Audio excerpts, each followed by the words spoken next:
Ito na po ang update po sa nag-viral po na mga video tungkol po sa Padlakboy na tinatawag na si Dato Adlaw. Lalo na po yung reyna nila na si Vai Lourdes.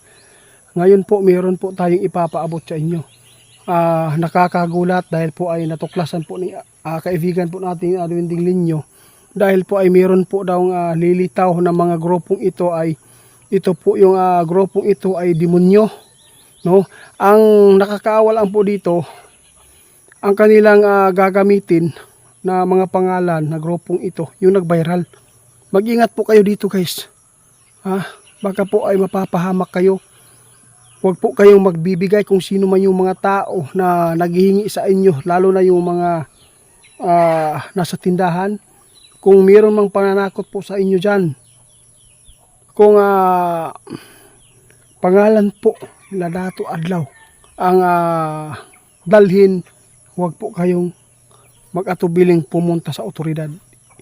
Ipagbigay po inyong alam na mayroon pong mga tao na ganyan. Kasi po, nakita ng ating kaibigan, unang-una, sila po yung nakatuklas nito. Kaibigan, ano po ba talaga ang katotohanan po dito sa nakita po ninyo? Bakit po inyo ito nasabi? Gusto lang po ni kaibigan, guys, na maipaabot ito. Kasi alam po ba niyo, marami pong nag-viral po ng mga video ng mga grupo nila Dato Adlaw, no? Nakita ni kaibigan, mayroon pong lilitaw na mga grupo na mga demonyo gagamitin po yung mga pangalan po ng nag-viral. Tulad po, oo, dapat mag-ingat kayo. Lalo na yung mga tao, yung mga bata, huwag po ninyo palabasin kapag gabi. Dahil po hindi po niyo alam na mayroon silang biktimahin, tapos iparatang po nila sa mga nag-viral po dito sa social media tulad po nila Dato Adlaw. Nakakatakot po ito, guys, no? Gagamitin po nila yung pangalan na ito para po ay maka-scam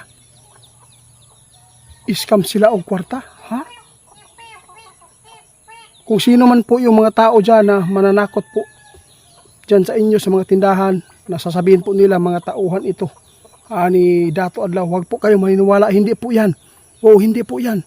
Kasi po, hindi na po yan makagalaw sila Dato Adlaw ngayon at saka si Vai dahil po sa kaso na patong-patong na. Natakot ating kaibigan. Kaibigan, bakit po ninyo nakita ito? Gusto po nila makatulong, guys. Ayaw po nila na yung isang tao nagkakamali, nagkakasala ay madagdagan ang kanilang baka madagdagan ba ang galit ng mga taong na dito, no, na sakta nila sa kanilang ginagawa yung pagpadlak sa kuan.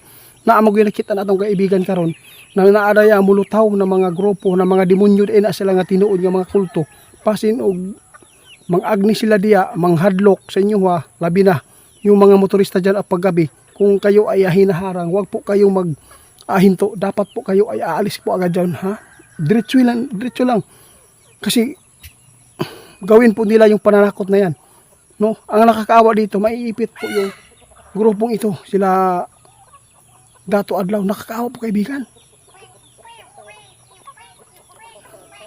Huwag po kayong magbigay, kung sino man po yung mga tao na nagpupunta sa tindahan, lalo yung mga tindahan liblib, na sasabihan po nila na inutusan kami sa tauhan nila Vai or Dato Adlaw. Aware lang po kayo dapat, guys. Kasi natakot si kaibigan, baka po mayroon po silang sampol ba na biktima, na mayroon po silang kakatayin dyan na hindi po maganda. Tapos doon naman po nila kay Dato Adlaw, hindi naman po sila yung gumawa. Baka po mas lalo pa silang masiraan ba ang kanilang grupo po ng mga federal po ngayon. No, natakot po si kaibigan. Ang gusto lang po nila makatulong kasi po lahat po tayo dito sa mundo ay mayroong mga kamalian na ginagalawan. Oo. Kasi mayroon po silang sarili po nilang paniniwala. Kaya ito nangyari po sa kanila. No, porkit masama yung tao ay pwede man po yan na mabago, no? Nakakaawa.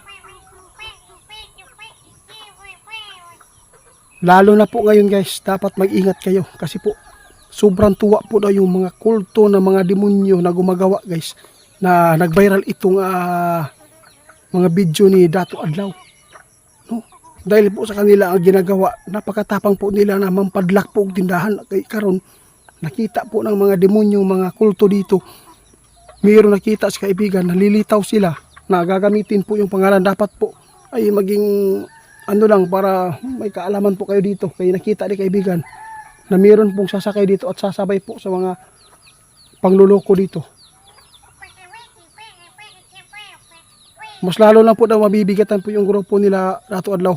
Sa totoo lang daw guys, sabi ang kaibigan natin no, na piang na daw ang grupo ni Dato Adlaw karon. Marami na po silang kaso na inihain po ngayon.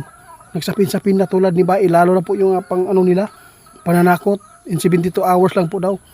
Ngayon, meron naman po mga plano yung mga jablo ng mga kulto dyan. Parang binangon po nila ba, no? Ginising po nila yung isyung ito.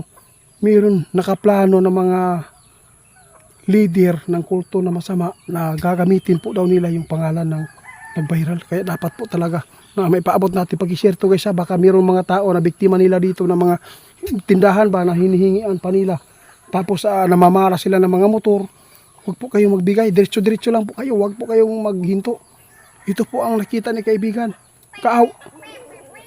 Oo, nakakaawa po daw talaga daw kasi po, no, nabulag lang po daw talaga si Dato Adlaw at saka yung Bai sa kanilang paniniwala, lalo na sa IPRA law na sinasabi po nila yung anong number po ba yan na balaod, batas, no?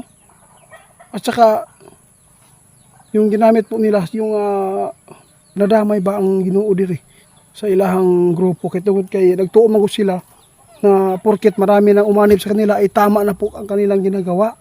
Akala po nila ay ito po yung totoong batas na kanilang ipinatupad. Gusto po nila sila po sundin. Oo nga, porket na nasakop daw nila ang lupa na yan, yung tinatawag na ancestral domain, no?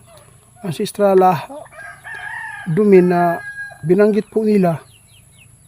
Kaya yun po ang ginamit po nila na ipagmamalaki po nila yung sinasabi po nila na batas. Kaya pagpasensyahan na po natin kasi po, sobrang viral na po, no? Pinagtatawanan na po talaga yung grupo na awa sa kaibigan. Mas maganda ipaabot na lang natin ito dahil po ay mayroon pong mga kultong totoo na demonyo na gumagawa po ng hindi maganda, no? Mga kawatan, nag-aakit ng bahay. Tapos kung hindi po kayo ma-aware nito, nakakaawa po talaga yung grupo nila Dato Adlaw. Salamat kaibigan sa info ha. O ipaabot natin at i-upload natin ito. Salamat sa info para po ay hindi po yung mga tao na matakot ba para masumbong agad.